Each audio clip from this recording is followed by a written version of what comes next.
امروز میخوام یک کیک شیرازی بدون فر و همزن با عطر و طعم بی‌نظیر هل و زعفران آموزش بدم که نیم ساعته بدون نیاز به قالب خیلی سریع و راحت آماده میشه.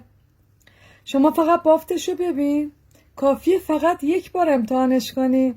به نظرم ذخیرش کن تا گمش نکنی. ممنون که لایک میکنی. شکر، آب، گلاب و زعفران رو 10 دقیقه میذاریم روی حرارت تا ریز بجوشه، میذاریم کنار خنک بشه.